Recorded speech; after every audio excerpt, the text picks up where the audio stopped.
You never know. All right, we are live. What is up, guys? We are doing this a lot later than we typically do just because of scheduling issues, but we wanted to get an episode out before tomorrow because obviously we have a lot of stuff happening. World Cup tomorrow. We have the first quarterfinal, France versus Morocco. And then on top of that, we have NBA Summer League, the Vegas tournament starting tomorrow. And of course, Wimbledon is going on right now, but a lot of stuff starting tomorrow. So we wanted to get out the pod tonight at the very least. And yeah, let's go ahead and hop into it. I totally forgot about UFC, so we're adding that to the agenda as well. We're not going to be talking too much NBA free agency. Not a ton has happened. There's been a move here and there. Mo Bamba to the Jazz, them just stacking up big guys now. Not much of a needle mover in any means for the Jazz, but a couple guys here, a couple guys there. Donovan Mitchell signing a huge extension. I believe it's 4 years, 260 or 290 million or something like that. Essentially, he's getting paid nearly up to $60 million per year with his new extension. So other than that, I mean, not too many trades. They finalized a couple other trades. Mavs got Santi Aldama, Marcus Sasser, which I'm actually really stoked for. It's a young up-and-coming guard that I think has a lot of potential. He went to the University of Houston, played there, so he's coming back to Texas. And then on top of that, we get this guy named Tariq Biberovic, or I can't exactly remember how to say his last name, but supposedly a sniper, and he, I believe, was the MVP for the Turkish league, for Fenerbahce, or however you say that team's name. I'm brushing up on my international basketball. I've been starting to watch FIBA more. They're going to do the qualifiers right now, but sorry, that was kind of long-winded. But that's kind of what we have on the agenda today. Want to start us off, Spencer? What do we want to start off with? I'm sorry, what was that? What do we want to start off with? Well, our headliner is World Cup. We can talk about World Cup and the follies of that, kind of go over the round of 16. I don't know. I can name a game and you can tell me if you want to talk about it. We'll start off with, this is just in the order of the bracket. I guess I can go to the schedule, but just for simplicities, I'll just go down the bracket. So the first game, France versus Paraguay. France pulls off the 1-0 victory, I believe, in regulation. I think we might have talked about this before, but Paraguay, when the United States started off the group stage against them, and everyone was talking about Paraguay and how they were a defensive team, and this was going to be the real test. Where is the United States men's national team at? And we 4-1, I believe, the first game against Paraguay. Yeah. But then after that, I feel like they cleaned it up a lot, and this is kind of just evidence of how good of a defense they can be, holding France to 1 goal, and I believe it was just a penalty kick, right? Yeah, penalty. Your guy Mbappe, yeah. So yeah, France had a little bit of a scare. I think it wasn't until looking into it, the 70th minute, so held them scoreless the entire first half and essentially half of second half. But France advanced. Canada, Morocco. I know this one kind of is a little bit close to home. Oh, yeah, that one was tough because I had Morocco advancing, and then also on top of that, the under 2.5. Because if you ever watch Morocco play, they play very controlled. They don't try to really speed the game up. They're there to take majority possession of the ball. If they can get, high 70s, possibly, depending on the team, even 80% possession. That's what they're shooting for. They don't need a ton of chances, score 1 or 2 goals, and they're very happy beating a team 1-0, 2-0. And that's exactly what was happening until literally the very last moments. Canada just played a terrible throw-in ball. Morocco got the ball, and then he ended up scoring a third goal, 1v1 versus the keeper, and that ruined my parlay of the Morocco advancing under 2.5. And I was pissed because there's literally 30 seconds left. There was like 6 minutes of stoppage time added. It was 95-30, something along those lines. And that's when they kind of broke away 1v1 versus the keeper, and he scores 3-0. Morocco wins. That one was a tough one to swallow. Pause. Yeah, most definitely. I don't think I touched that one, but gutted for Mike because 90th minute, up 2-0. We saw it a lot in the group stage. Yeah, this was me. What was that? This is me. Oh, wait. Is it not? Hold on. I'm not sharing my audio. Give me 1 second. Stop sharing. I've been experimenting here.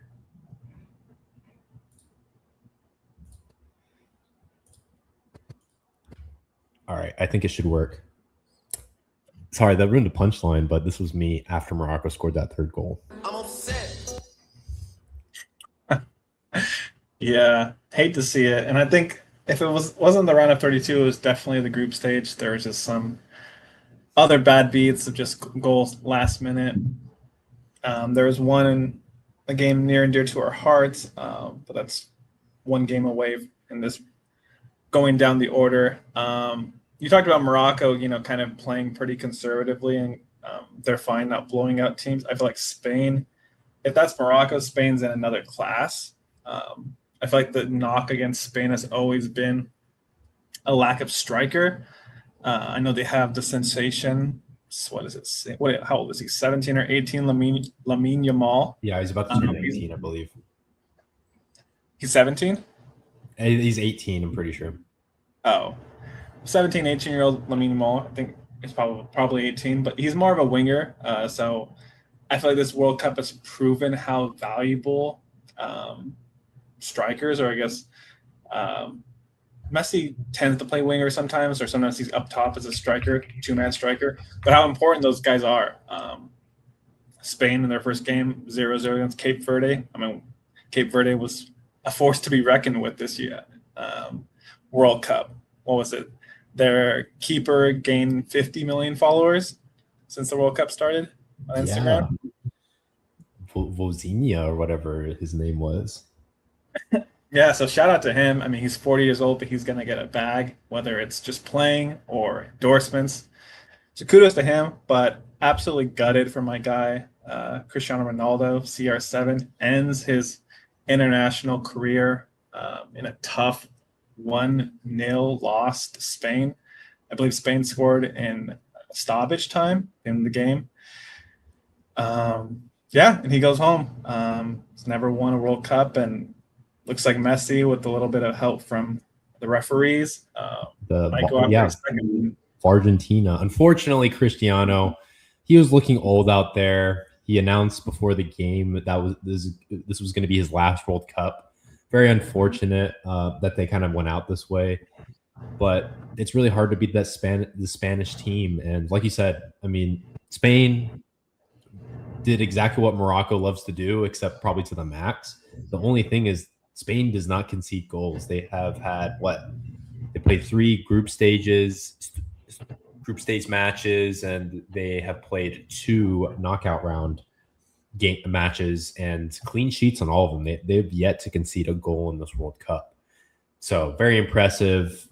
One thing that Spain really is missing, and then you hear it all the time if you're watching any of the Spain games, they always mention that, imagine if Nico Williams was here. Imagine if Nico Williams was here on that left wing. You have Lamine Yamal on the right wing, and then you have Nico Williams on the left wing. You mentioned Spain doesn't really have a super well-known striker. Obviously, you can see that with the lack of goals they're scoring. But imagine if they had Nico Williams on that left side, then that really pulls defenders away from Lamine Yamal, and him being on the right side. It spreads them out a little bit more, gives them more opportunities. So it is what it is. Imagine being in that game in Dallas. Tickets were probably crazy expensive. And unfortunately, it is the end of Cristiano Ronaldo. And we're not going to hear too many of these.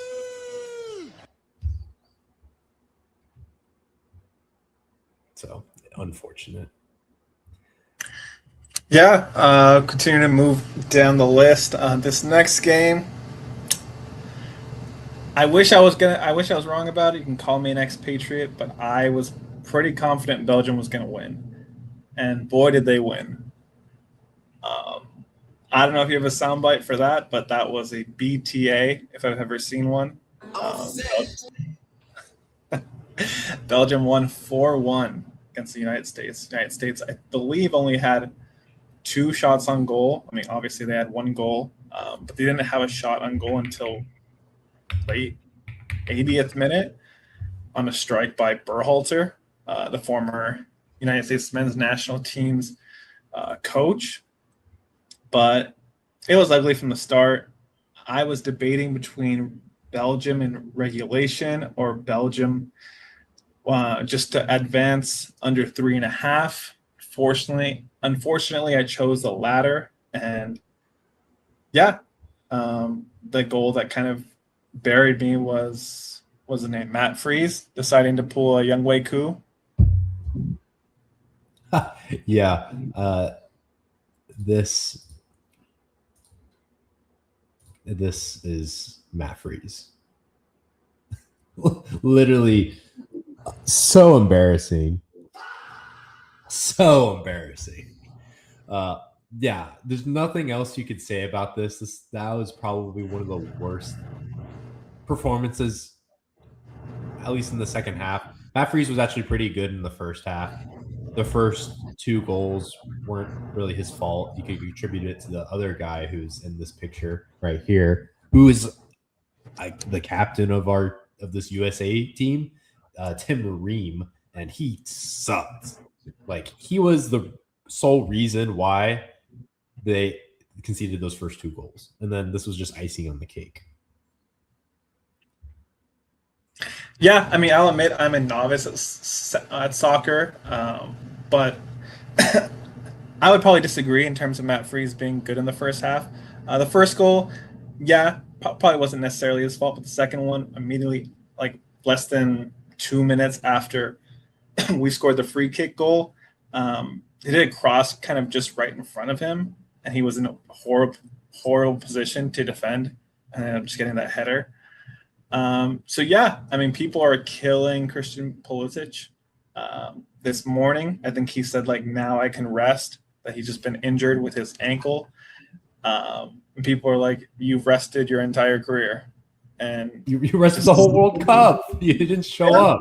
They showed him and his stats, and in that game, he lost 11 straight possessions or something like that.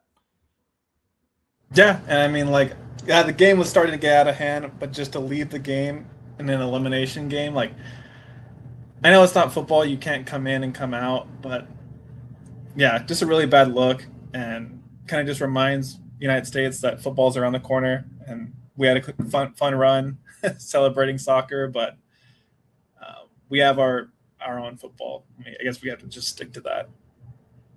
Yeah, we just need more talent, and I really liked what Landon Donovan said. I mean, because I grew up playing soccer, and it was actually pretty serious for me when I was like in elementary school and stuff. I was doing club soccer and all that, but it gets really expensive, and that's the main thing that is wrong with how they do soccer here in the U.S. It's basically a pay for play. It's like if you're not willing to pay and it's crazy expensive too. It can be up to like $8,000-$10,000+ per year to have one kid on a travel team, and a lot of parents can't afford that, and it's essentially just all the wealthier people that play the sport, and it doesn't attract the pool of athletes that we have here in the U.S.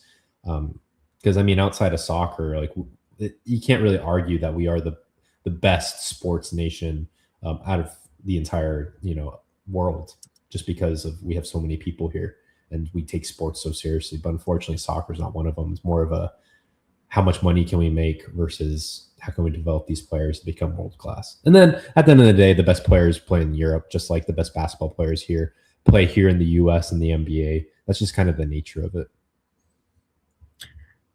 Yeah, and I mean, when you think about it, with the expanded World Cup this year, we didn't get any farther than we did the last World Yeah, Cup. it was false. Like, oh, we won a knockout round. Well, the reason why we don't want a knockout round is because they expanded it to 32 teams in the knockout round versus 16 teams. So if it would have just been the standard 16 team, we would have still lost and not made it Yeah, further than we but have. I won't lie. It was fun to believe that maybe we have a fighter's chance to make I it to mean, the on quarterfinals. paper and kind of like how we played all of our group stage games, like, yeah, and how Belgium played. Belgium's been awful throughout the World Cup. So maybe they're just turning it on the right time. The fact that they sat, basically, I would say the three best players, other than Courtois, who's their keeper, the three best players in Lukaku, De Bruyne, as well as Doku, like, says something. They didn't need to play, and they were up 2 goals. Most definitely. Keeping it moving. Brazil gets upset by Holland. Oh, that's the sound I needed to add to my soundboard. I didn't have it. I forgot. I'm Don't downloading. worry, I got you live. But yeah, I believe I took Brazil to win, and I think even under 3.5. I took Brazil to advance, not even to win in regulation, and it was looking good. Clean sheet until what was it? When did they score? Like the 80th minutes, late 70s, 79th minute by none other than Holland. Like he's dead.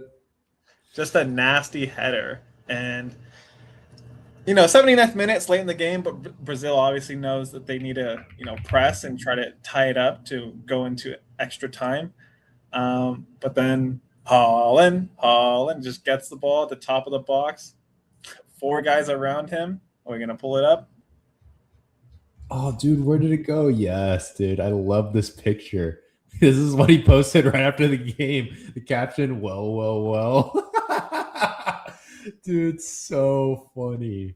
Oh, man. Dude, this, and they're telling, like, Erling Haaland is super famous already. Like, if anyone who knows anything about soccer, like, they know who Erling Haaland is, and he's arguably the best striker in the world at the moment. But he just becomes such a meme and so famous that, like, they're saying, like, he had this, like, viral thing when they played in Dallas. They went to this, like, country wear store, and they're like buying cowboy hats and cowboy boots and dressing up. And the caption for a lot of these like memes are like, Erling Haaland has been in the U.S. for like a week, and he's more patriotic and more American than like half of the U.S. Yeah, that's probably the biggest plus that has come out of the expansion to 48 teams going into the World Cup. Because last World Cup, I think I saw this video. Once again, he's just an internet sensation. Back in 2022, he plays, like you said, for Manchester City. And most of those guys that's a top class club are on some team that went to the World Cup. So he was kind of just alone at the facility. So there's videos of him like cutting grass, talking about how he misses his teammates. And yeah, we have to have players like him that aren't from giant countries that always make the World Cup. I mean, Italy's one of them, but Italy for the last 2 years hasn't qualified for the World Cup. So sucks there. But Neymar is able to kick a penalty kick super late into stoppage time, but obviously down by 2 just wasn't enough. And Norway advances, and we get a little bit more of Erling Haaland. Yeah, I played both teams to score in that game, and I thought I was cooked. And then Erling and over 2.5, right? Yeah, that's true. I did both teams to score and parlayed that with over 2.5 because I thought this was going to be more of a goal fest because definitely Norway is very aggressive. We've seen that throughout the whole tournament. Brazil, they had a slow start against Japan, but I thought they would kind of take control of things, and that's not what happened. But luckily, I didn't bet Brazil. But I thought it was cooked. It was like the 80th minute before Holland headed in that first goal, and then Holland strikes a second time like 10 minutes later, and then I thought it was really cooked. I'm like, hey, there's still a chance. I believe that we will win. I believe that we will win. They freaking get a penalty, and I'm like, oh, Neymar, sink this. Boom, scores. And that's what I'm freaking talking about. I cashed that, baby. Yeah, huge win by Mike. Horrible loss by me. Just Brazil losing. But like I said, strikers and goal scorers have just been super important this World Cup. Um, we can touch on the Golden Boot later, but that race is just absolute cinema. I don't think I can remember, once again, still a soccer novice, but how the top three guys are like the top three guys in the world. Usually you have one or two random guys like James Rodriguez in the top 3 or 5 for Golden Boot. But yeah, top 3 is a tie between Lionel Messi, Erling Haaland, and Kylian Mbappe. So I think pretty Messi, cool. Messi, I'm pretty sure, is ahead now by 1 goal since he scored in the last game. Not to spoil that, but yeah, the header for this video is soccer the hardest sport to bet on? And I would agree 100%. Maybe it's just because I don't watch soccer enough, but Mike said he thought this was going to be a goal fest, Brazil-Norway. Clearly was not the case, although they did cover, kind of a backdoor cover on the over, which was 2.5 goals. But the next match we're going to talk about, complete opposite. You know, you'd think Mexico versus England. Mexico, had they allowed a goal the entire World Cup? I don't think so, right? England or Mexico has it. Yeah, they had a clean sheet up until that game. Yeah, and they're in Azteca. You know, they have the fans behind them. You think it was always Mexico, but no, unfortunately. Well, I mean, you just think it's going to be a super low-scoring match. I think maybe 2 goals. I think the line was maybe 2.5 and super juiced towards the under. And we have Jude Bellingham scoring 2 goals in 2 minutes, putting England up by 2. Then Mexico, what was it, Quinones? Let me just Quinones, the Colombian, actually. Scored a goal from them off of a corner. And the reverse of the juiced under, so the over hits in the first half, 2-1 England. And doesn't stop there because 54th minute, England gets a red card. So you think Mexico's going to tie this game up, or they might even win in regulation. You're down 10 men. But the opposite happens. And England gets a penalty. Harry Kane kicks a penalty. They're up 1-3. But the madness doesn't stop there because 9 minutes later, Mexico gets a penalty. 2-3, 21 minutes left in regulation plus extra time, plus stoppage time. 1 man down. You think Mexico's going to tie this up, and we'll see where it goes in extra time or even penalty kicks. But England kind of just holds it down and wins 3-2 in regulation. Yeah, that like literally what happened in that U.S. game versus Bosnia happened to Mexico. They just had several chances, but they couldn't capitalize on any of them. Excellent defending from England, who is definitely more known for an attacking style. But Jude Bellingham, he had himself a game. Not only did he score those 2 goals, but he defended. He had the game-saving kick away. I believe Mora, who's that 17-year-old sensation from Mexico, I believe he had a clean shot off of a corner kick, and then Jude Bellingham just kicks it out for another corner, but essentially saving a goal, which would have tied the game. And I think if it would have been tied, Mexico obviously the clear advantage being at home and having that crowd. So very disappointing. I bet 2 units on Mexico because it all played into Mexico. It all played into Mexico. Maybe definitely the sharp move was to play England in that, but how could you bet against Mexico playing in Azteca? I didn't want to be on the other end of that. Yeah, I mean, it proved that both of those plays were wrong in terms of Mexico and Azteca, and the United States getting a little help from DGT and helping to unsuspend Balogun. So once again, soccer is just an incredibly volatile sport, super hard to bet on. Wrapping up the last 2 matches, Switzerland, Colombia.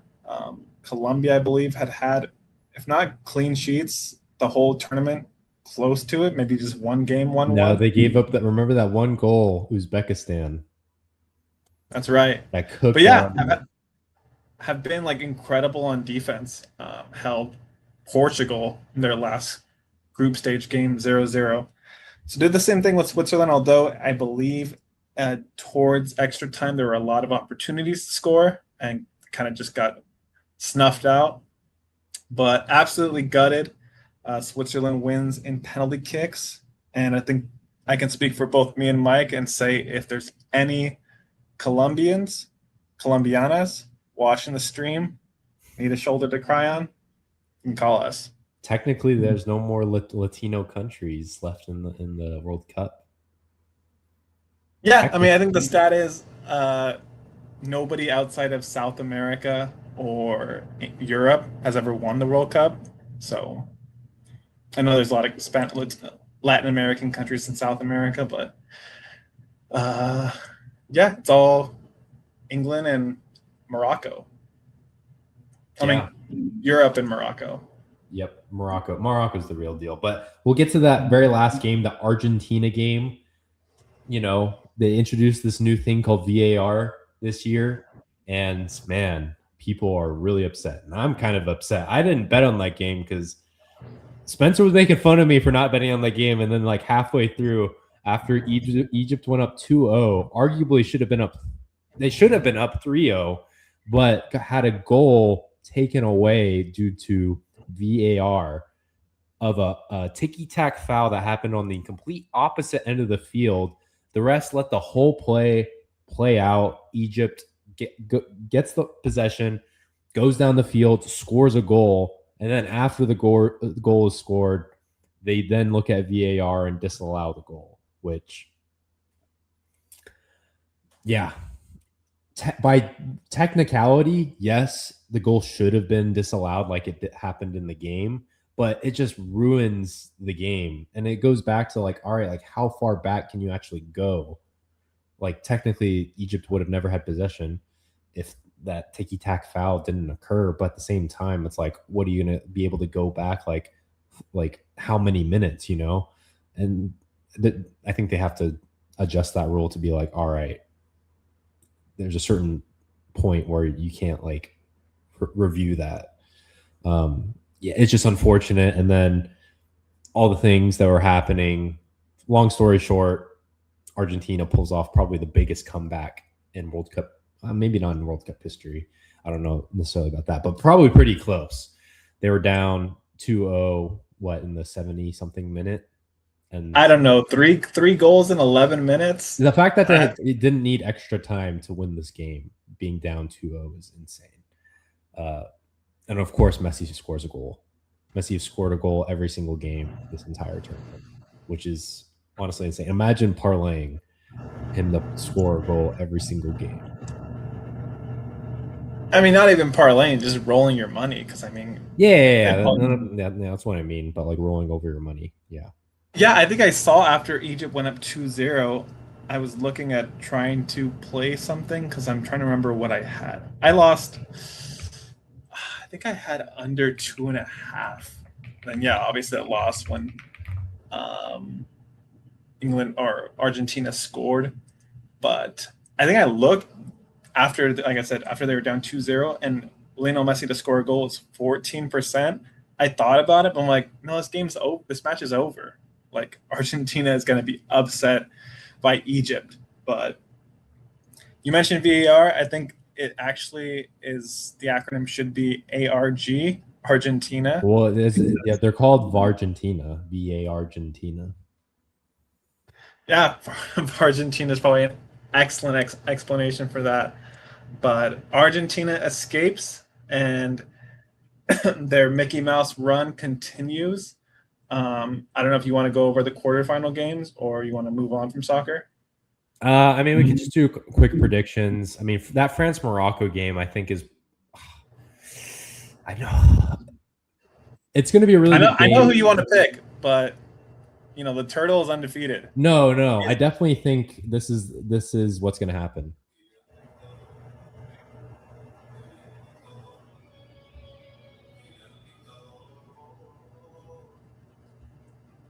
Kylian Dictator is going to do what he does best, and they're going to beat Morocco.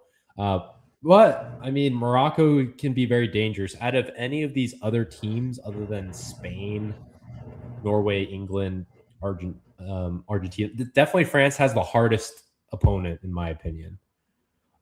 What's your score prediction? Because I mean, I'm on France too. And I'd probably say 2-1 Morocco or 2-1 France. Regulation or extra time? I'd like to say regulation, but it could go in extra time. Am I going to bet it? No. I don't know. BTTS? I might play both teams to score in this one. The both teams to score has actually been pretty crazy this whole tournament. Both of these teams are very capable. Yeah. So that would be my play most likely. We'll see if I actually play it or not. Other than that, I mean, I guess you could take a look at the under, but Morocco's going to try to control the game, and France is just going to try to overpower Morocco, make them uncomfortable, put pressure on them. Morocco's game plan is to keep this total as low as possible so they can have a chance to win it 1-0, in my opinion, or maybe 2-1 in extra time or take it to penalties. Then that's where they have their best chance. But I say 2-1 France. Yeah, I like France too. I think I'd probably could even see them scoring 3, just if France gets up early and Morocco's kind of just chasing.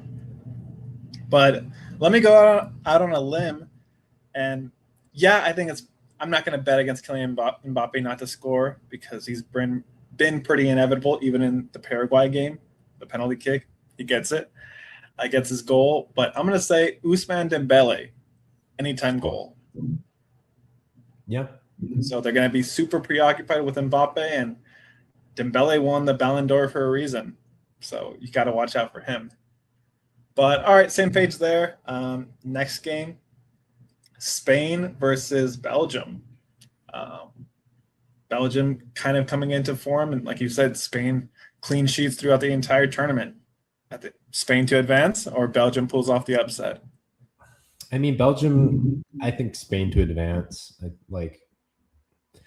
I think the play here is probably the under. I don't know what the lines necessarily are. I'd have to look at that. But I think both teams are very content, not pushing the pace.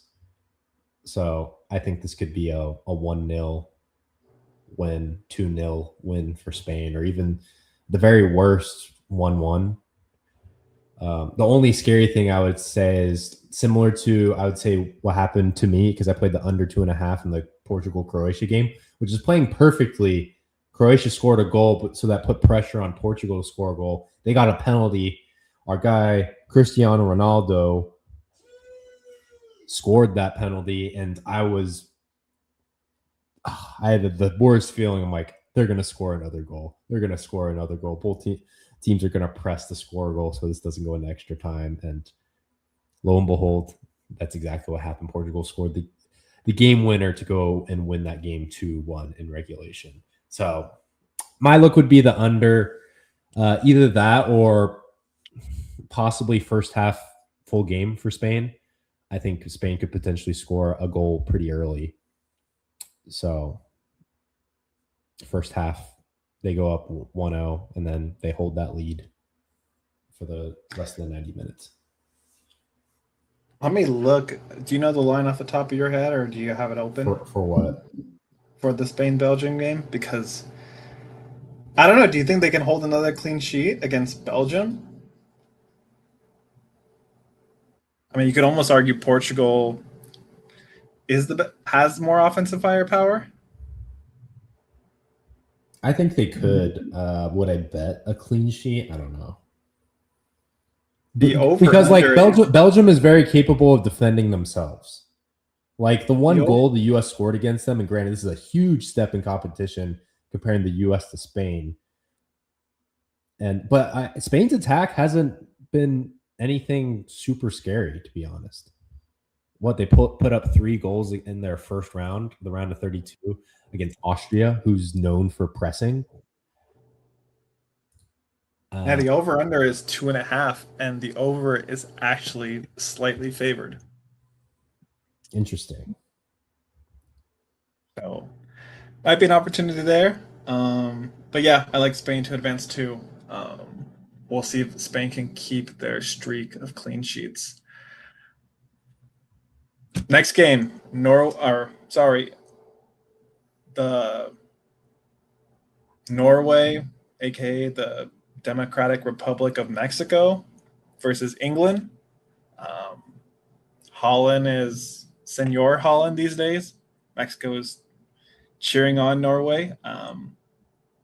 Do we continue to see Holland in the World Cup, or does England clip I his would wing? love to see Holland advance with Norway.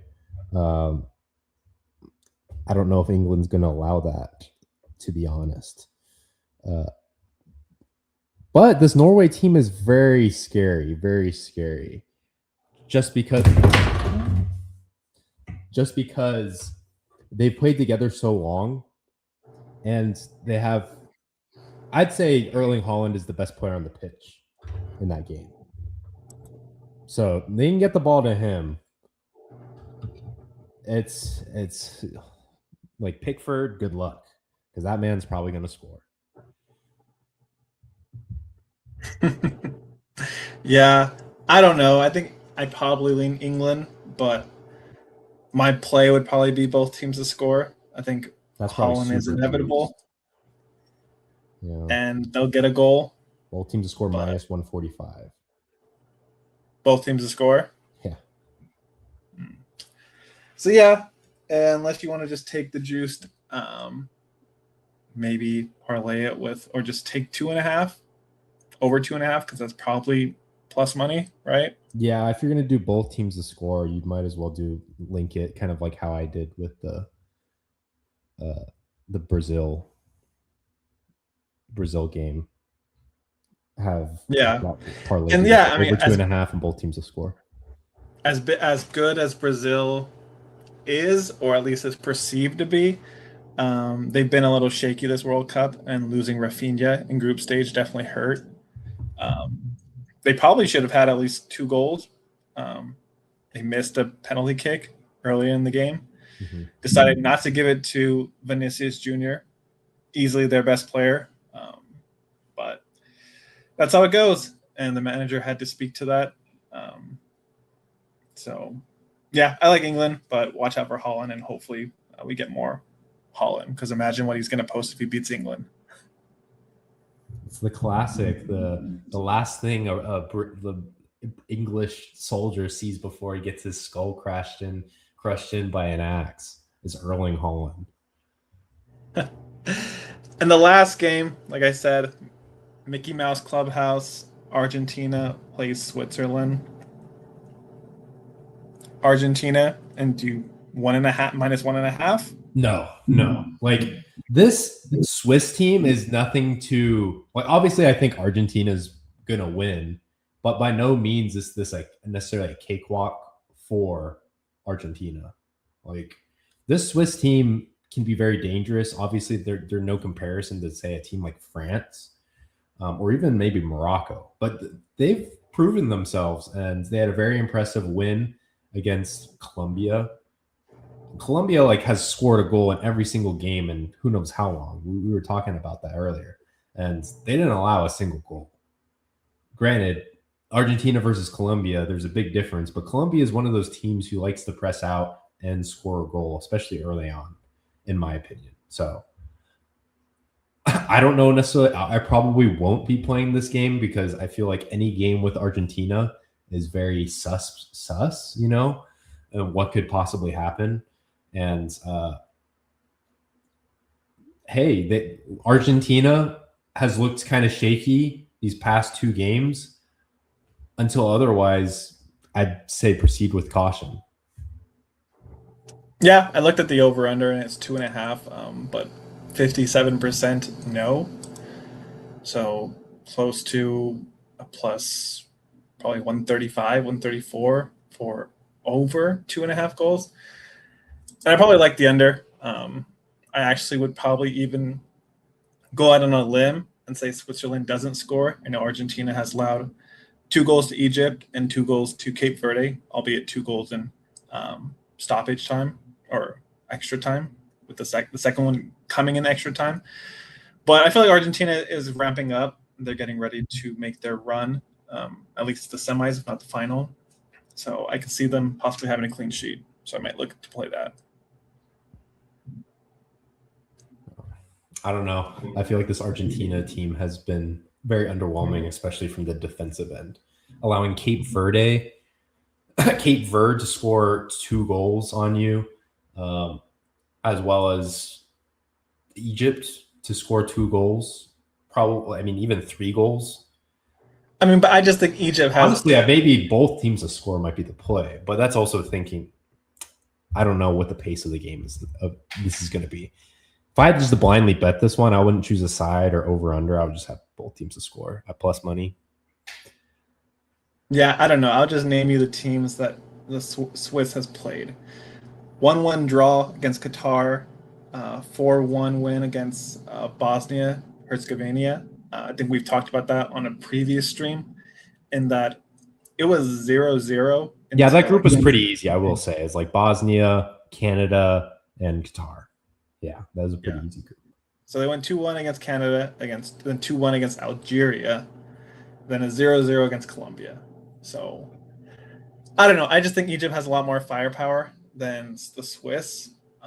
So going out on a limb and probably getting plus money on 0 goals by Switzerland, hoping that Argentina decides to actually start trying and put up a clean sheet, I think I'll probably look at that. Not saying I'm going to play it, but definitely intrigued. All right, we've been going at this World Cup for a long time. We're 40 minutes in. Yeah, I mean, it's the dog days of summer. Like, we can talk about baseball. And I did want to talk about this guy. There's this guy that Spencer and I have been following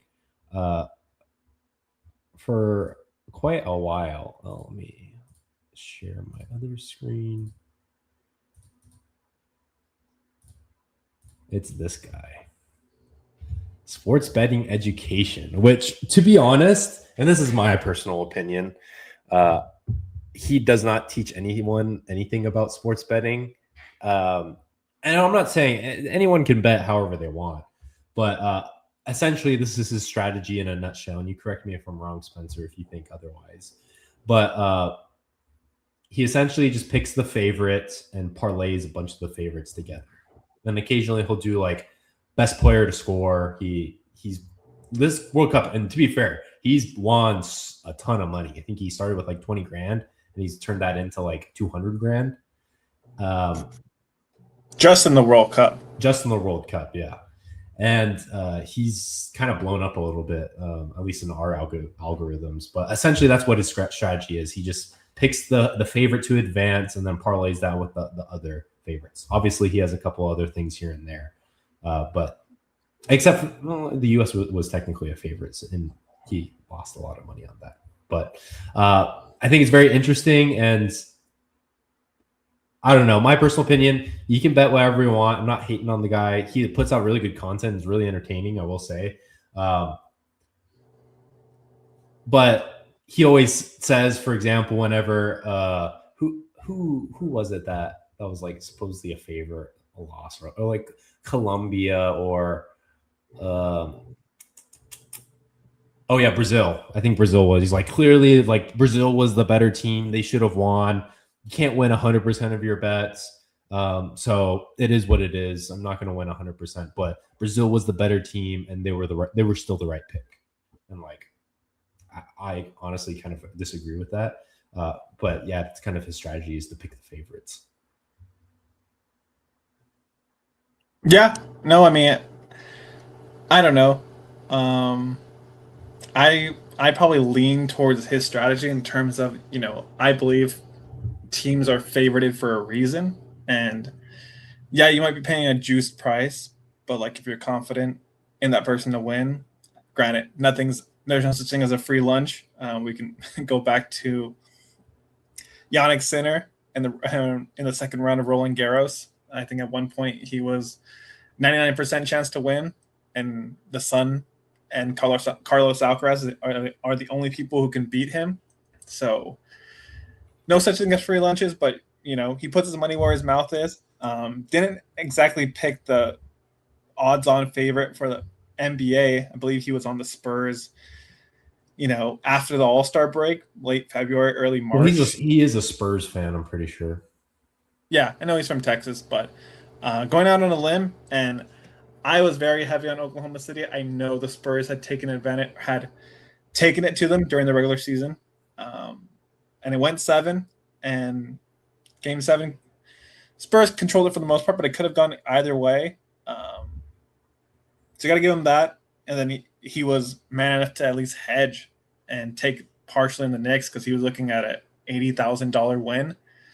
So didn't get greedy and kind of laid some on the Knicks, who were the underdog going into the finals, and they sure were not. But yeah, kind of corny, but like you said, makes great content, and it's made a lot of money this World Cup. So kudos to him. Yeah, dude. And this guy's going to like literally every single. He's probably been to what, like 10 World Cup games or something like that. Yeah, we'll jump on a red eye and go to the next game. So pretty cool in that sense. All right, let's go ahead and hop into.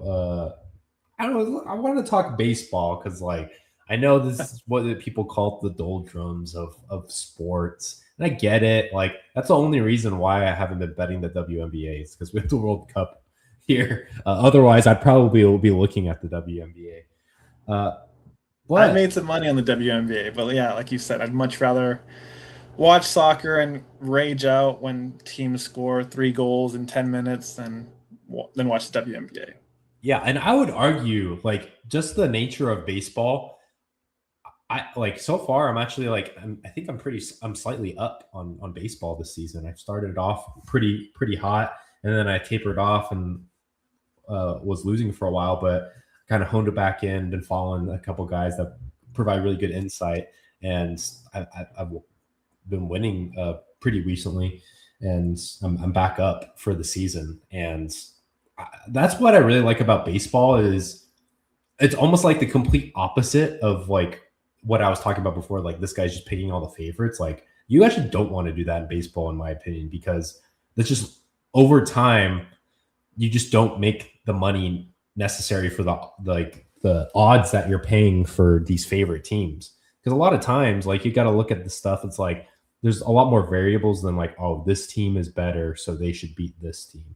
It's very much pitcher, like pitchers provide a big variable. Also, like how the bats are batting against left-handed versus right-handed pitchers, what pitcher tendencies are, the different ballparks that they play in. All of them aren't the same. Like Great American ballpark, right? In Cincinnati Reds, they're like notorious for being super hitter friendly because it's a shorter distance to that back wall, so more home runs are scored there. Coors is very notorious for being a very hitter friendly park as well. Tons of runs scored, so that's why you have these totals super high. And then you have like other ballparks. I got burned on it today. I was talking with Spencer before. Globe Life kind of like trends towards more pitcher friendly because it's a retractable roof, and especially in the summer, they'll have it closed, so you don't have that outside hot air factor that tends to carry balls further for more runs, and especially home runs. So I played the under, and I got smoked for that. Well, that's actually decently close. I played under 8, and Angels killed the Rangers 11-1. So it was 13. 13-1. Yeah, I got smoked on that one. But there's like so many different variables and tendencies where other sports maybe not as much. And for example, you played the Angels, a couple of guys that I listened to, they're like definitely on the Angels. I kind of got biased, and because of my own hubris, I don't want to bet against the Rangers because they've been playing pretty well lately. And I thought Mackenzie Gore would be decent today, and that was definitely not the case. He got tattooed, but yeah, like the Angels were big plus money. They were plus 150, and they cashed that easy. And one of my strategies has been, and obviously I wouldn't say this is like a strategy that will forever play into existence, but the Yankees lineup has been horrible. Judge is hurt. Stanton is hurt. the guys that they're putting out there just suck. Well, Stanton's always hurt. Let's just be honest. Yeah. They have a pretty decent bullpen, and when Kim Schlittler's not on their mound, who's their ace and is running for the Cy Young, which probably is going to win it. The Yankees just aren't a very good team, and like I've been fading them. I think the past 4 or 5 games, and I've cashed on all of them. They suck right now. So it's just stuff like that. And from a person who's not really following baseball, they'd be like, "Oh, it's the Yankees. Like they must be good, so I'm going to bet the Yankees at Yankee Stadium."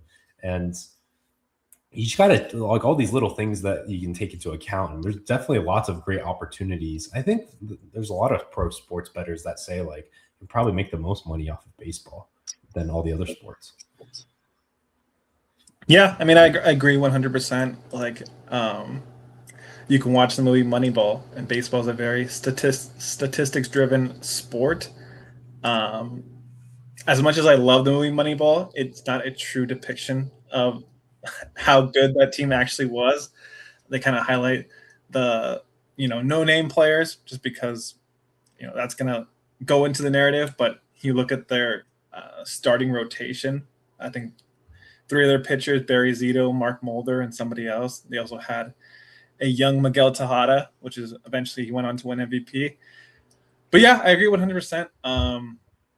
Baseball, it just comes down to games played. And World Cup is obviously win or go home. So the best teams are going to go all out, because if they don't, they go home and they don't play again for another 4 years. That's essentially the Olympics.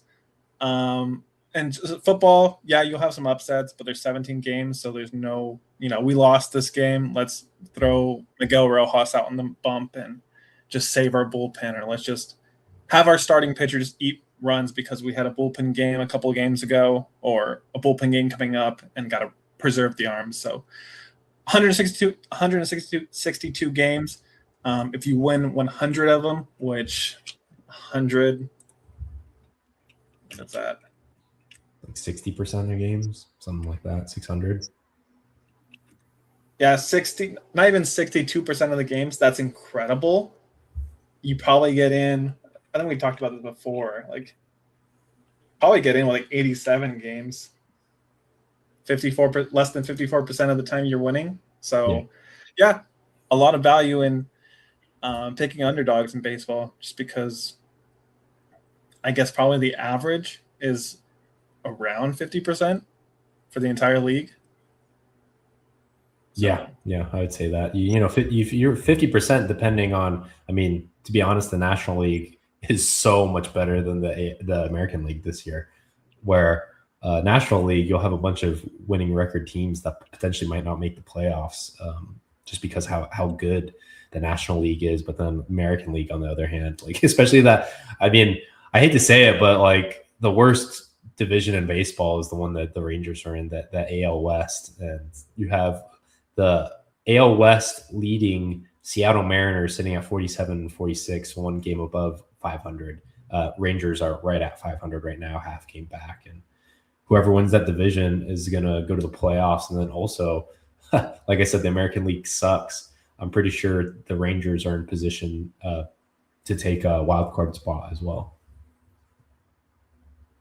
Yeah, I just decided to look it up. Last year, I think the team that won the least amount of games that made the playoffs was the Cincinnati Reds.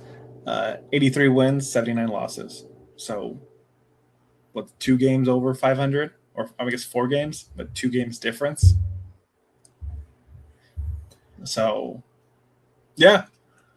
Yeah, but I just wanted to put that little tidbit. There's money to be made. We'll be talking more about baseball in the coming weeks. But yeah, I think there's a lot of teams that could potentially make a push. We have All-Star Weekend coming up, I believe, and then the trade deadline. It'll be interesting to see what teams make moves and potentially who's not on whose team. For example, I mean, I don't know if it will happen, but I could see a guy like Mason Miller getting dealt because the Padres suck. And he's worth a lot, and I think they can get a lot for him from a contending team, potentially like Atlanta. Could be a team that could definitely use a guy like him. So it'll be interesting to see as well. Schoolball, everyone's always trying to be in the schoolball sweepstakes nowadays. Even though he's been pretty good, but he's kind of been Yeah, he had some injuries this year, but yeah. it's kind of just going to come down to, are the Dodgers going to press that red button? I mean, they're the best team in baseball right now, and just go get him, just a three-peat, because yeah, when healthy, he's the best pitcher in baseball, bar none. Yeah. So it'll be interesting, but more content to come, and definitely money to be made. Here comes the money. Here we go. Money talk. Here comes the money. All right, let's go ahead and move on. We're already almost an hour in, and what do we want to talk? Yeah, let's talk some Wimbledon. I know I haven't been keeping up with it. There's too much other things going on. I'd rather focus on baseball and Summer League coming up, which we'll talk after Wimbledon. But give us the update on Wimbledon, Spencer. I know Yannick Sinner pulled out an awesome sweep for you to cash in pretty big a couple days ago. And then Djokovic, him being super old, and was it the longest match ever? 5+ hours, right? No, it was the longest quarterfinal match at Wimbledon, so kind of a obscure stat because there is 4 majors and just for a specific round. But yeah, I'll be honest, I didn't watch the Colombia game until that match concluded, just because the fifth set started, and I was like, yeah, I'm gonna watch this. So I tell Mike, and I'll tell all you guys, just go watch the highlights if you're not a tennis fan.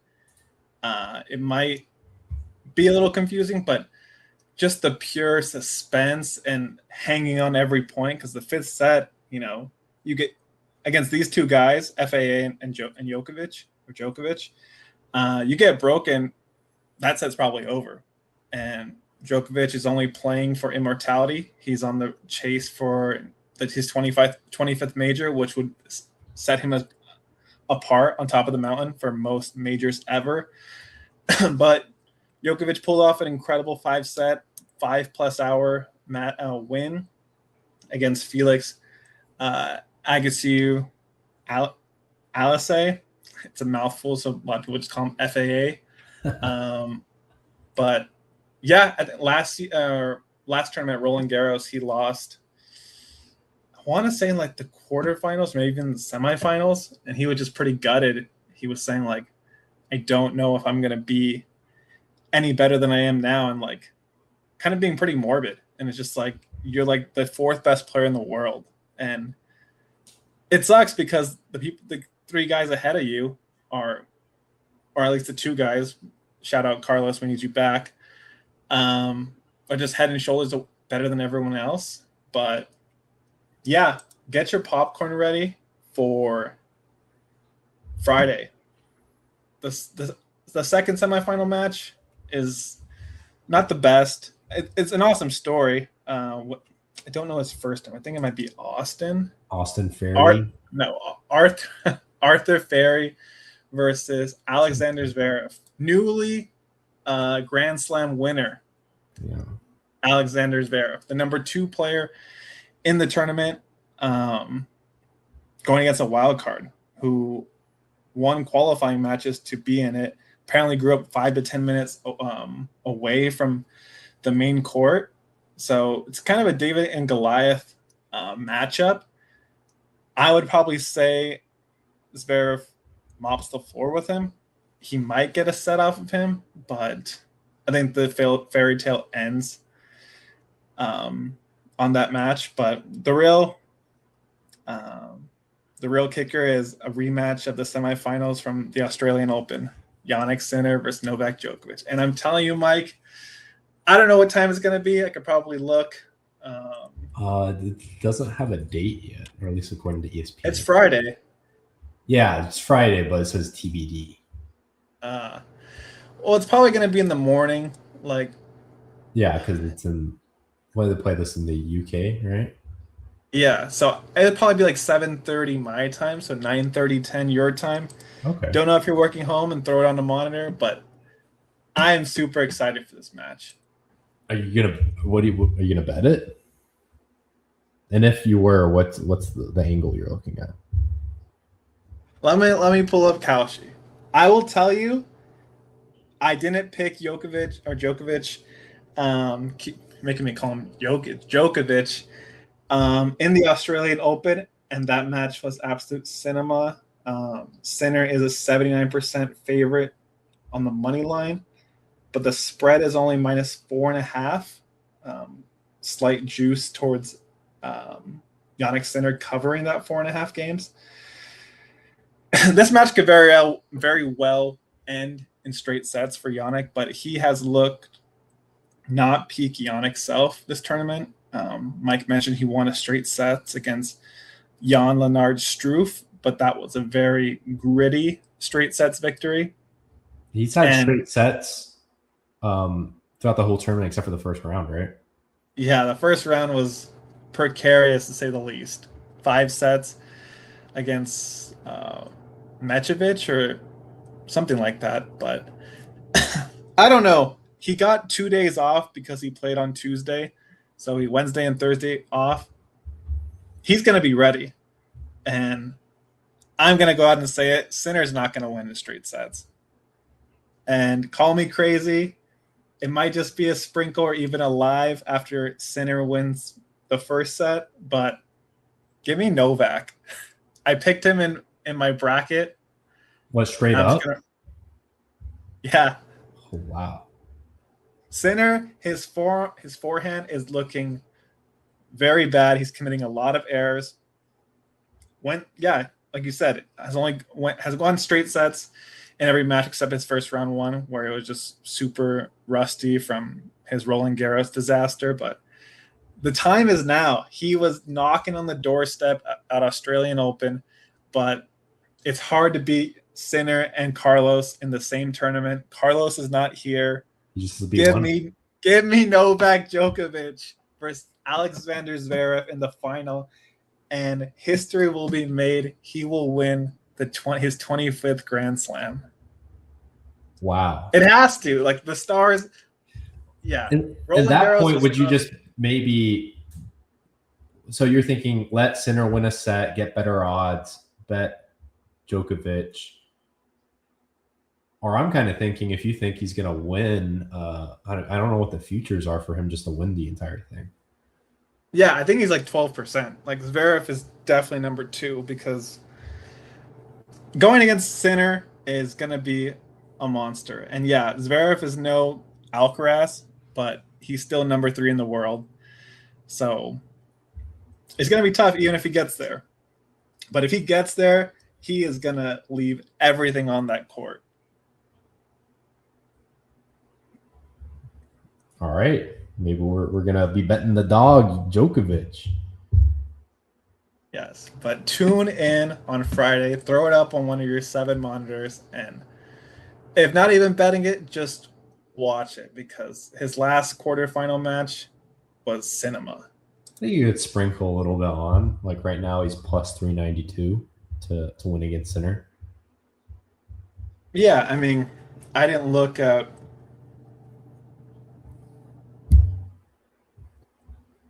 38 games might still be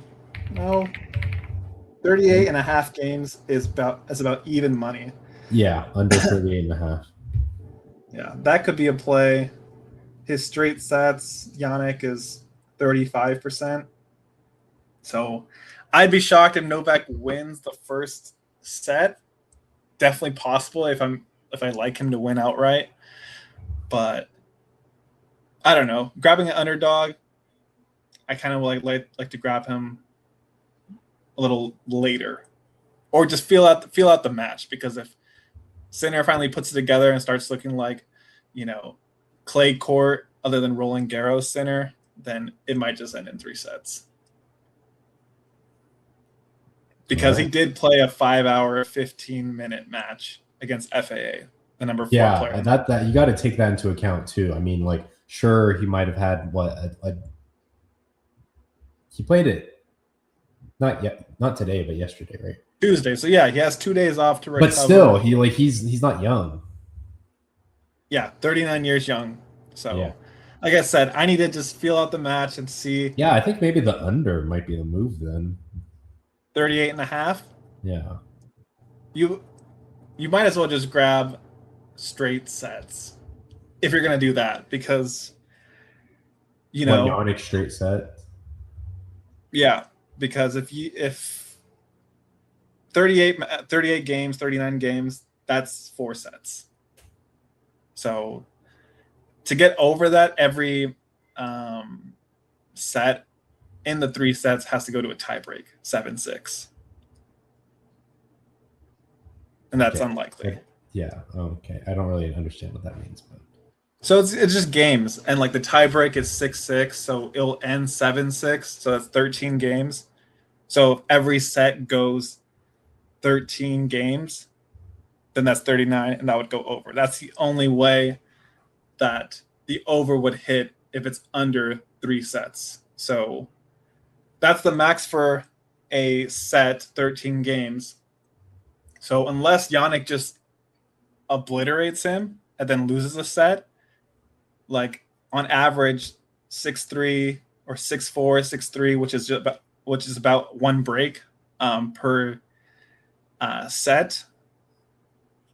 What's that? 9 times 3 is 27, and 10 times 3 is 30.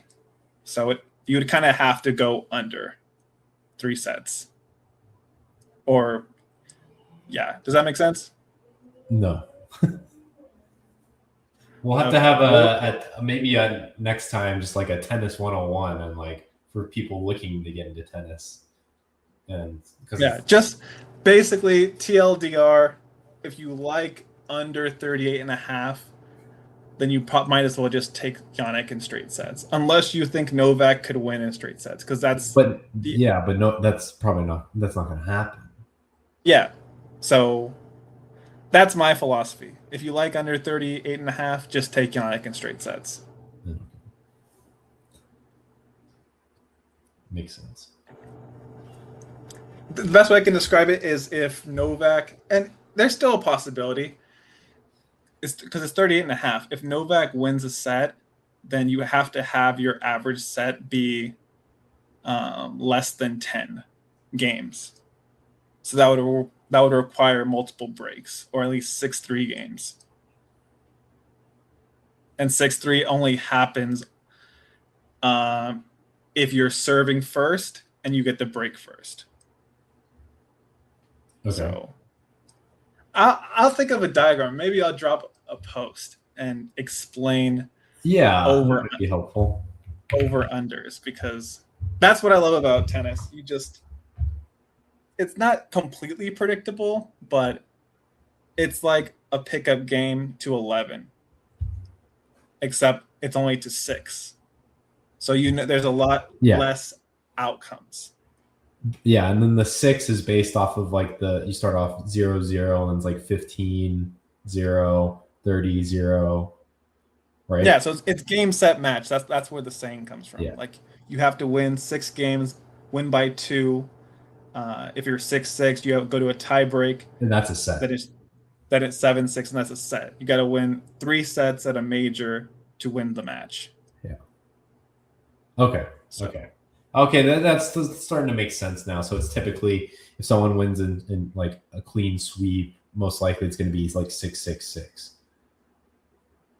I mean that will be the winning guys. Then you have to account for the losing guys, how many games he gets. So he's obviously not getting more than 6.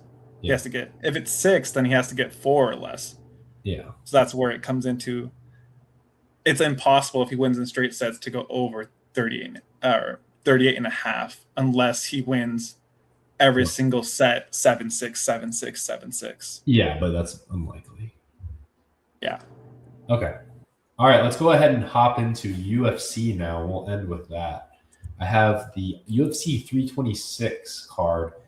Man. 29. Oh, yeah. Sorry. I don't know why it popped up with 326. 329. The whole Freedom 250 threw me off. Like, I get why they call it Freedom 250, but yeah. but you're right. UFC 329. All right, where do we want to start? You want to start with just like the we got our girl Tracy Cortez Chama, where she got Chama'd on. I don't know. Are you interested in any of these prelims? Let me share my screen real quick. What'd you say? Are you interested in any of these prelim fights, or you want to go straight to the? The only one I was gonna point out was Gable Stevenson. He is the biggest favorite in UFC history. At least I saw a video on it, and everything on the internet's correct. He doesn't even have a But picture. he is a former NCAA wrestling Division I champion, and he's being trained by John Jones. So I think it's pretty obvious he's going to win at a minus 2,500. But I was looking for like distance and stuff like that, because typically when you have big favorites like this, they think that he's going to finish him super early. Yeah. Like they have Gable Stevenson by TKO or knockout, TKO or disqualification, 76%. To go the distance is 11%. So where is it? Typically they'll have fight ends. Fight ends before round 2 is 82% right now. So if this guy can just hold on for dear life for 5 minutes, it could be a play. Yeah, it could be a play. And it's tough because it's his UFC debut, right? So it's like no one's really seen him fight. Exactly. So we're looking for value here. That could be a value play. Yeah, who is this Alicia Ellison? I don't know who he is. They're probably just feeding him to the wolves or giving him a lollipop fight. But yeah, we haven't seen him fight in the UFC. Yeah, Gable Stevenson literally has no data on him. Yeah, he's never fought MMA in his career. But he is being trained by John Jones, so do not be surprised. And it's a heavyweight fight. So these guys typically, they don't throw that much. They don't last very long. I'll tell you that. But when they connect, it's usually lights out. And I guess I forgot about the fight after that. Robert Whittaker making his light heavyweight debut. Previously was fighting at middleweight, but just kept losing and is getting up there in age. Probably is tired of a weight cut. I don't know. Oh, just Robert Whittaker. Measurements, man. I already want to bet him. You know what I want to bet? Fighters. Well, it's flipped right there. Is it not? What do you mean? The statistics? Robert Whittaker's on the right. It's showing Nikita on the left and Robert Whittaker on the right. Robert Whittaker's picture is on the left. Oh. That's probably like a bug or something. Interesting. But I think the stats are right. The odds are wrong. So Whittaker is the favorite. Yeah. Well, yeah. It looks like it's like the name. The names are just wrong. The picture just is flipped. And no, but the stats are all right. Like Whittaker is from Australia, 6 foot, 185. Okay. Now he's 205 because he came up. So I don't know. I mean, he's on a big losing streak. Just looking off the measurements, obviously I would take the brand name Robert Whittaker and give him the benefit of the doubt. He definitely should be the favorite. But you know what? I'm a sucker for guys that have the height and the reach. And this guy from Ukraine clearly has that. 6'3", 205, like a 4-inch reach difference.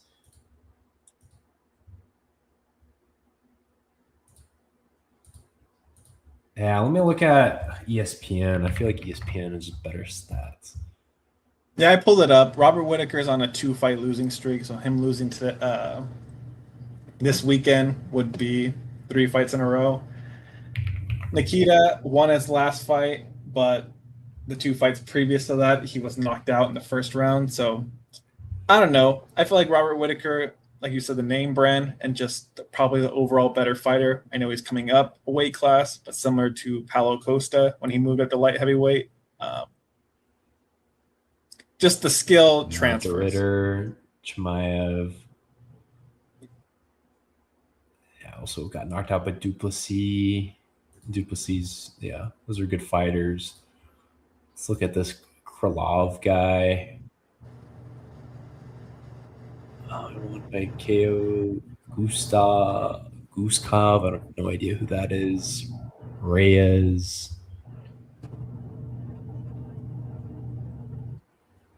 I guess the big thing is, does Whitaker knock people out? Because it looks like this Nikita guy usually if he loses, he gets knocked out in the first round. Because he has. I don't think Whitaker technically has knockout ability, but he can beat you probably knockout or a submission. Well, I guess only 5 submissions. But he's technically a decision guy, and this is only a 3-round fight, so I don't know. Give me it to at least go to a decision, and give me Whitaker to just outfight him. Interesting. I'm kind of looking opposite at the other guy. Obviously, I don't know too much about the other guy, but based off of kind of what I see from past fights, obviously Whitaker has fought, better competition. So I guess that gives some points to him per se. I just really like the other guy's reach and his ability, his height difference. But like you said, Whitaker's coming down in weight, right? He's coming up. Coming up in weight. That could be an issue.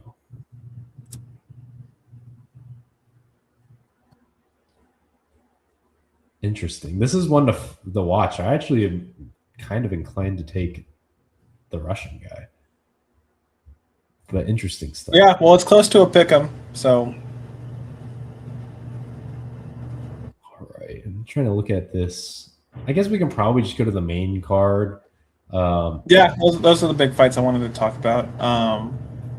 Honestly, I don't really have a ton on the first fight, Bobby King Green versus Terrence McKinney.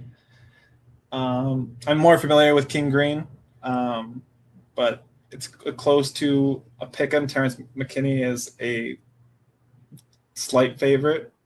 Don't really know anything about him, so I'll probably play it, but I have to do more research on that one. Yeah, but I like Brandon Royval in the second fight as a dog. I was looking. I don't know too much about this Lanier Caban guy. He did beat who was that? Brandon Moreno in February in a unanimous decision UFC Fight Night, and he is the younger, which is typically how these sports go after a while. Father Time catches up with you, but give me Brandon Royval. Yeah, I'm curious on who this guy is. And you said Moreno. Yeah, Brandon Moreno was his last fight. Yeah. He's a former champion. And okay. Yeah, kind of took Pantoja the distance a few years ago. He was the champion before Pantoja. All right. Yeah, that'll probably be a good fight then. Yeah, kind of like young emerging star versus like the veteran.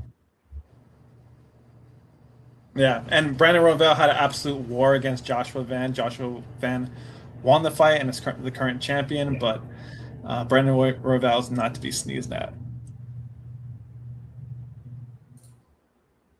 Interesting. Okay.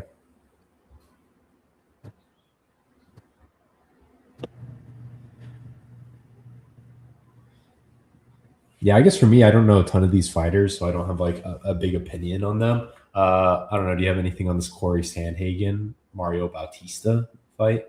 I know both fighters, don't know them super well. I've seen Mario Bautista fight a lot more than Corey Sandhagen. I think I'd probably take Corey Sandhagen. by decision. Once again, a lot of these fights are smaller weight classes, flyweight, bantamweight. So they're not really knockout power. Of course, anything could happen, but give me Corey Sandhagen, because I think that they're probably going to wait until, or they might just give O'Malley a fight at the title, depending on who's the champion. If it's Peter Yan, definitely. But Corey Sandhagen should be in contention to at least fight Sean O'Malley, if not for the title, especially if he beats Mario Batista.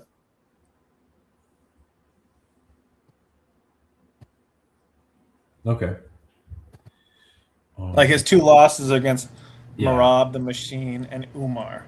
Yeah. Who is only lost. Which Mario, I saw in his record, he lost to Umar as well. Yeah, but I think it's technically co-main event.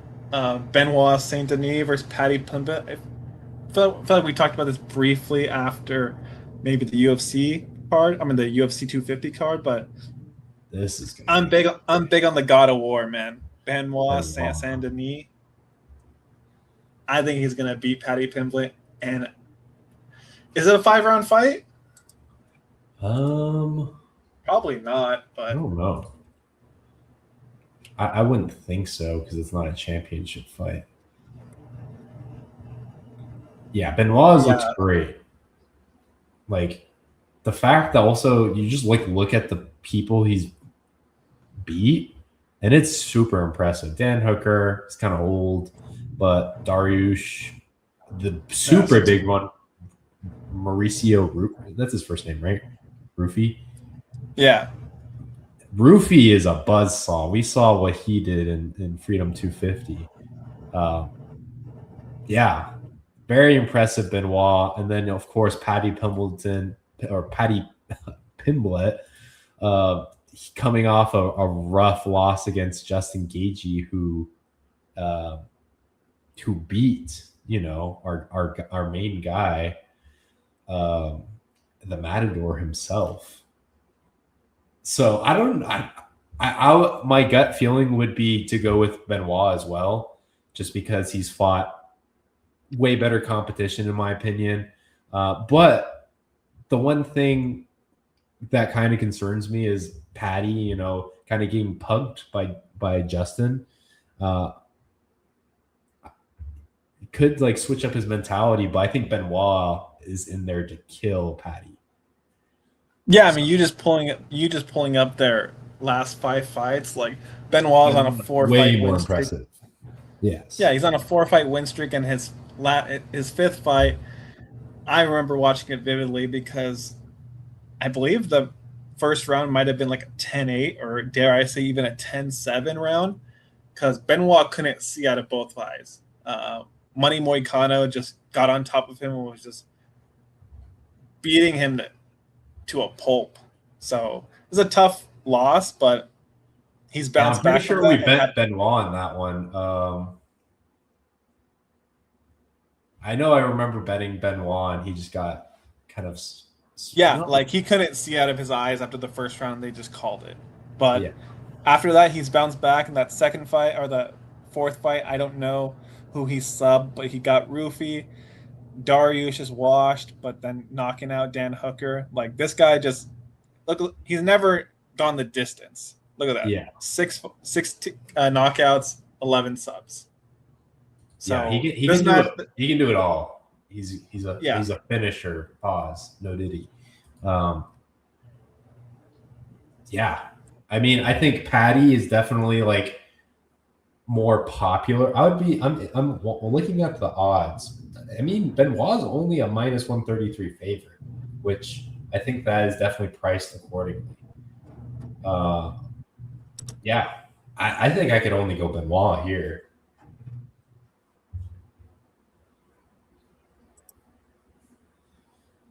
And especially how watch it go how Gaethje went at Paddy. I think Benoit is going to do the exact same thing against Paddy. Sure, he might be a little bit more prepared, but honestly, I'd probably be more scared of Benoit than Justin Gaethje, to be honest. Yeah, I mean, they don't call him the God of War for nothing. If Patty were to win, how do you think he would? I mean, Benoit's a very aggressive fighter. Yeah, he would have to knock him out, catch him lacking. I think that's how Benoit lost one of his fights. Maybe it wasn't his last fight, but the one before he lost. I don't know if you have his record pulled up in full, but yeah, to go the distance is 38%. So, I mean, watch it be crazy and actually go the distance. But like I said, Benoit has never gone the distance, or at least in all of his wins, he's always finished people. Pause. But let's see, method of finish or method of victory. They got basically. I remember he fought Poirier and he got kind of dusted by Poirier. But he was winning the fight, and then Poirier kind of caught him, and he stumbled. Then he just jumped all over him, and I think that's the only way Patty could win, unless it goes to the decision. Yeah, and Patty's a smart fighter, so like I said, I'd be pissed, but I could see it going at least to round 2, maybe even round 3. Like it's 41% or 55% to get to round 2. So that could be the play right there. You think they don't get finished in the first round, and almost even odds. But I'll let you take the main event. Main events, we have the notorious Conor McGregor versus my guy, Max Blessed Holloway, who unfortunately, he got knocked. He didn't get knocked out, but he lost to Charles Oliveira, which was a very disappointing BMF title fight. But I will say Charles did beat him, like fair and square. And then, of course, lost to our guy Topuria, who Justin Gaethje actually beat. But technically, Max Holloway also beat Justin Gaethje for the BMF title fight before he lost it to Charles. So you have this weird cycle going around between all these lightweights of them beating each other. I mean, clear favorite for a reason, Max Holloway. I want to say he's probably close to minus 200 right now. I don't know if I would necessarily bet him at 200. If anything, probably just since it's the main event, I assume it's going 5 rounds, right? It's a 5-round fight. Oh, I'm like, I would say to go the distance, but I don't know how much like Conor has in him to go five rounds. He hasn't fought in 5 years. Yeah. So I was thinking the same thing. I was like, Holloway is an incredible boxer or just stand-up guy. Yeah. But his power, I think Charles has. Yeah, he doesn't really knock people out. I will say that. Yeah, he'll just piece you up and just win on the scorecards. He's a Sean O'Malley type fighter. I'd like to kind of compare those two guys. Yeah, my concern would just be that McGregor gasses out and he hits him. McGregor hits the floor, and it's just a ground and pound victory. Yeah. But I don't know. I feel like I have to. Like, I remember probably being in high school, and UFC was not where it is today, and I would just watch Conor McGregor fights. Only the main event, and I probably just stream it or just watch it somehow. And he's coming back. People were worried he wasn't even going to fight, but he's arrived at the T-Mobile arena yesterday or today and was signing autographs. Like, he's fighting. And it might just be a sprinkle, but I might just take McGregor, and I might even just take him by finish because I don't see him winning in a decision. No, he's not going to make it that far. No. Yeah, I mean, I would have to look at what the options. For me, it'd probably just be Max, like straight up. Max by knockout is even odds, minus 52%, so like a minus 110. Max by decision is 12%. So like there's only really two options. Max by knockout or Connor by knockout, unless you think it's going to go the distance. But that's the thing. I don't think it'll go to the distance, but it's just like Yeah, like Max isn't going to sub Connor. Yeah, he's not going to submit. Yeah, because he. I mean, does he have any submissions on his career? I would be very surprised. Maybe like one, and that's probably like super early on. Two.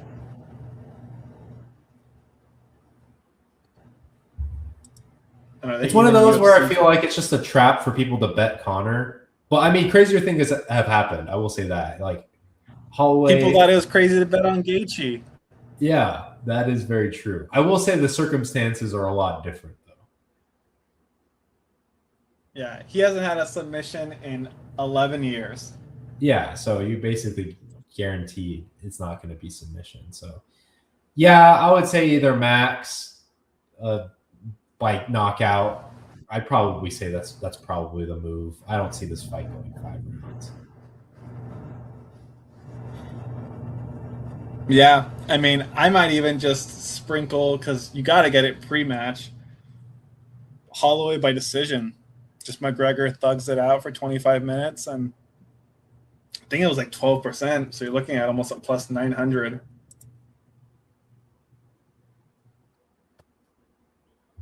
I mean, I guess you could sprinkle a little bit on that, but I think it's just like that's just like a gamble, in my opinion. It's just like I'll throw some shekels at it. If it happens, it happens. Even if it doesn't go the distance, like if it gets to round 3, like that's gonna be at least double. It's true. You could probably okay. I see what you're thinking. Like you just cash out. Yeah, if it doubles, you cash out your initial bet and maybe just let it ride. All right, that could be a thought. But yeah, I think in any way, shape, or form, if you want to have fun, bet McGregor. I would not do it if you're looking to potentially make money, in my opinion. And maybe that's just me being biased towards Max Holloway. But like I said, crazier things have happened. But McGregor's freaking old. He hasn't fought in 5 years. You have no idea what his conditioning is like versus Max Holloway, who you know exactly what you're going to get from Max. The big wild card is like you have no idea what you're going to get from McGregor. I don't know. I'll probably just leave it at this. Like there's no need for him really to come back and fight. No. Like, yeah, he's going to get a huge paycheck, but he already got a huge paycheck boxing Floyd Mayweather. And guys like this, they have a huge ego. So that's why I say partially, if you like Holloway, maybe a sprinkle on the distance. But McGregor was like the original double champ. Or at least maybe not the original, but one of the first few double champs. He made it popular. So don't be surprised if the Notorious shocks the world. It probably is not even a shock. The bigger shock was Gaethje beating Topuria at the White House. Yeah, because Topuria is in his prime. Like Max is definitely not in his prime. So, yeah, I'll leave it at that.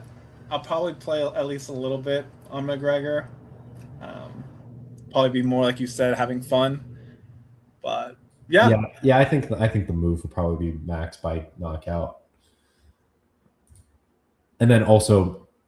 I don't know, maybe like Max by knockout, and then also do like over like what 2.5 rounds, 3.5 rounds, or something like that.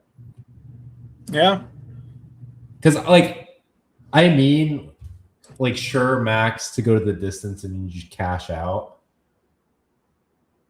but it would be interesting to see. Like I don't know what it would necessarily be trading at, because I think there's so much value that's still going to be like left if it reaches like around 3,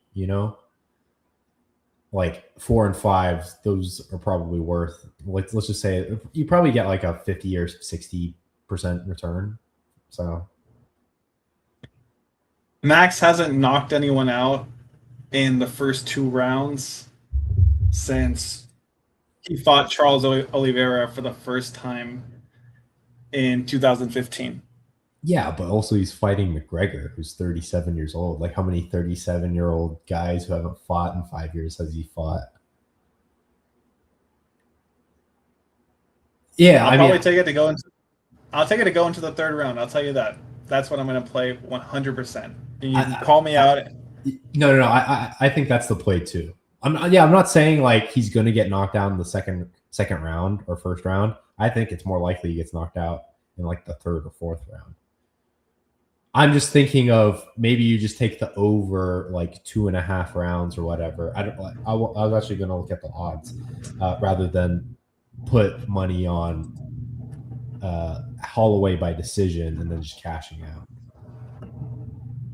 I could be wrong. Like, there might be more value in doing the cash out method. Yeah. All right. Well, went a little long today, but that's all I got. Yeah, dude, over 2.5 rounds right now is even odds. There you go.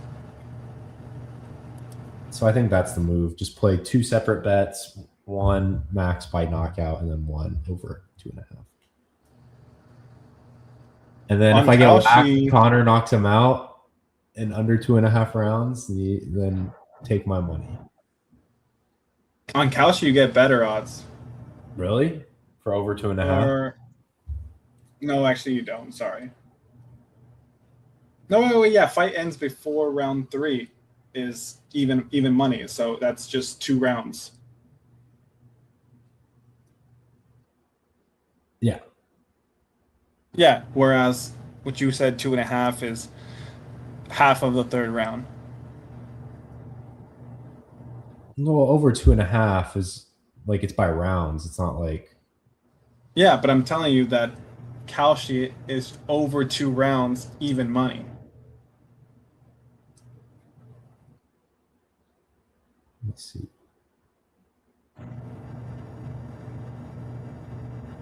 Over 2 rounds. Oh, really? Oh, Yeah, fight ends before round 3.